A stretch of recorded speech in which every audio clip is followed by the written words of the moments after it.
sulat ang kasaysayan ng mga panulang Pilipino. Ang tulang Pilipino ay sumasalamin sa kasaysayan.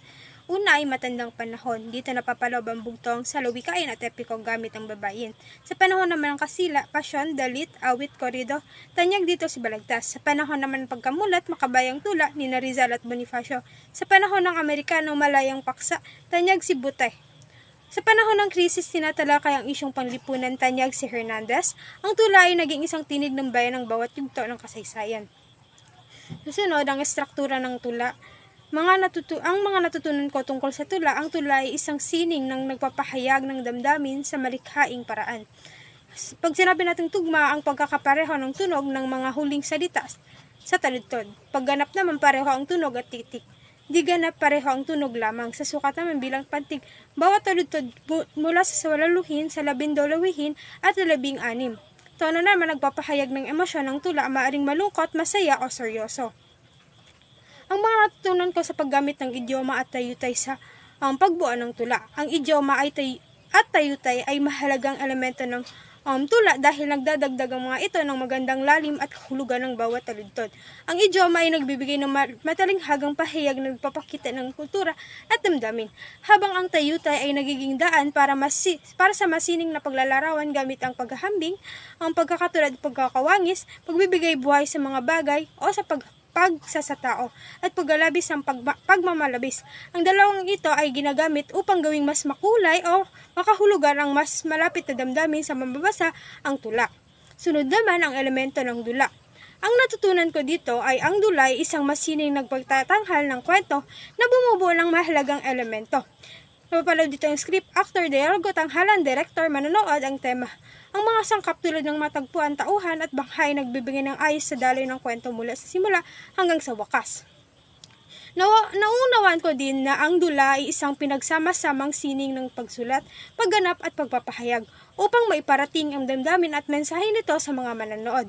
So, kahulugan ng nobela. Sa kasaysayan ng nobela at katuturan ng nobela, ang natutunan ko, ang nobela ay isang anyo ng panitikan na nagpapakita ng malikhaing imahinasyon at refleksyon ng mga lipunan, kultura at karanasan. Sa kasaysayan, umuunlad ito sa iba't ibang panahon, katulad na lamang ng panahon ng Kastila. Tumutok sa relihiyon, nasyonalismo, panahon ng Amerikano. Naglalathala ng nobela sa mga pahayagan. Naging mas popular ang maikling kwento sa tula. Sa panahon naman ng Hapon, bumaba ang produksyon sa nobela dahil sa kakulungan ng materyales. Sa panahon ng Republika, tradisyonal na pagsatulad ng mga nasyonalismo at panlipunang isyo. Bagong lipunan noong 1972 hanggang sa kasalukuyan. Tumatalakay si reforma, pag-ibig at walang Pilipino. Kasabay ang mga pagbabago ng commercial tema, ang mga nobela ay nananatiling mahalagang anyo sa panitikan na sumasalamin sa bawat yugto ng kasaysayan ng Pilipinas. So ano nga ba ang dula? Ang dula ay isang sining na ginagamit upang magbigay ng mga mensahe sa pamamagitan ng kilos, dialogo at iba pang aspeto ng pagtatanghal. Ang mga dula ay naglalaman ng mga damdamin, pananaw at suliranin ng tao sa isang partikular na panahon o kultura. Ang iba't ibang uri ng dula tulad ng komedya, trahedya, melodrama at tragyomedyang naglalaman ng mga tema mula sa kasiwian hanggang sa kaligayahan ng mga tauhan. Ang dula ay iba't ibang haba, maaari itong isang yugto o 3 yugto, depende sa layunin ng madudula. Sa elemento naman ng nobela, ang mga elemento ay nobela ay mahalaga sa pagbuo ng kwento. Sa karakter nito, kabilang dito ang tauhan, mga pangunahin at pagtulong na karakter. Pag sinabi natin tagpuan, lugar, panahon, mga pangyayari. Pagbanghay naman ang pagkakasunod-sunod ng mga pangyayari. Pagpananaw naman, perspektiba ng mga naratiba, tema, paksang diwa, damdamin, emosyon ng mga tauhan at pamaraan, estilo ng may akda. Ang bawat elemento ay nagtutulungan upang magbigay ng mas malalim na kahulugan sa mensahe sa nobela. Tulad ng mga nole matanghere, kung saan tinatalakay ang mga tema ng paglaban at pag-aapi sa mga paghahanap ng kalayaan. Ang pagsulat ng story or concept sequence ng isang dula. So, pag sinabi natin ganito, ang pagsulat ng story concept o sequence, isang dula. Ang pagsulat ng story concept, bahagi ng pre-writing ang pagsulat ng story concept. O ang pagsisilbing balangkas, mga naglalaman ng mga ilang mahalagang elemento ng isusulat sa dula.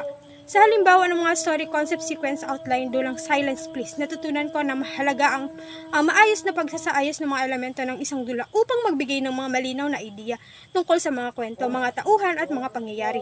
Ang story concept ay nagbibigay ng mga buo dula, may mga detalye tungkol sa paksa, tunggalian, tema, mga tauhan at tagpuan, habang ang sequence naman outline isang listahan ng mga eksena na nagpapakita ng mga pagkasunod-sunod ng mga pangyayari sa dula. Ang bawat bahagi ng pre-writing ay tumutulong upang mas mapadali ang pagsusulat ng mga buong dula. Matukoy ang daloy ng story at poetika at tumukoy sa sariling explanation sa pananaw ng isang manunulat. Hinggil sa panitikan, kabilang ang mga layunin, pamantayan at pananaw nito sa moral political sa aspeto ng pagsusulat. Natutunan ko rin ang mahalagang tukuyin na manunulat ang layunin ng eksena ng kanyang gawa.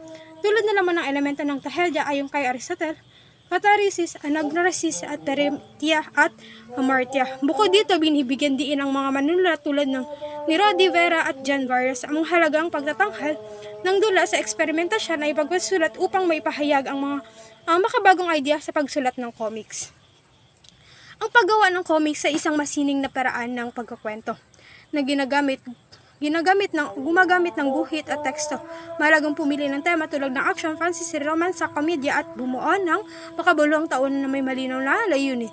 Personalidad, magsisimula sa script, hatiin ang mga eksena, panan at tiyakin ang malinaw na daloy ng kwento. Gumagamit ng angkop na estilo sa pagguhit ng layout at dialogo.